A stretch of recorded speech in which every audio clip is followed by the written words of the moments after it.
ప్రభునందు ప్రియమైన దేవుని బిడ్డలారా, మీరంతా ఎలా ఉన్నారు? మీరు రోజు వాక్యం చదువుతూ ప్రార్థన చేసుకుంటూ ఆత్మీయంగా బలపడుతున్నారని ఆశిస్తున్నాను.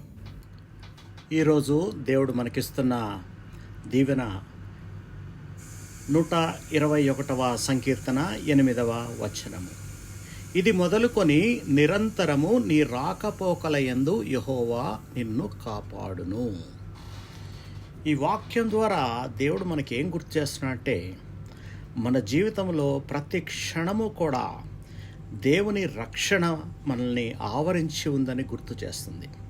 మన రాకపోకల్లో, మన పనుల్లో, ప్రయాణాల్లో, మనం తీసుకునే నిర్ణయాల్లో, జీవితంలోని ప్రతి దశలో కూడా ఇవన్నీ యెహోవా కంటి చూపులో ఉన్నాయి. ఎందుకంటే ఆయన మన కాపరి. మనం ఎక్కడికి వెళ్ళినా ఏమి చేసినా ఆయన రక్షణ కవచం మన చుట్టూ ఉంటుంది. మన బలము లేదా జ్ఞానము కాదు, కానీ దేవుని బలిష్టమైన హస్తమే మనల్ని కాపాడుతూ ఉంటుంది. ఈ విశ్వాసంతో మనం ప్రతిరోజు ముందుకు సాగిపోదాం.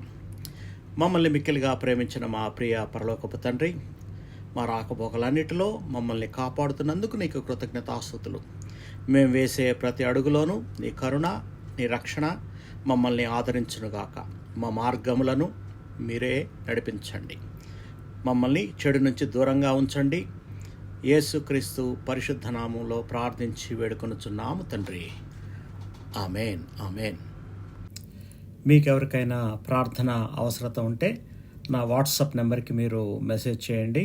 +965 9472 4454.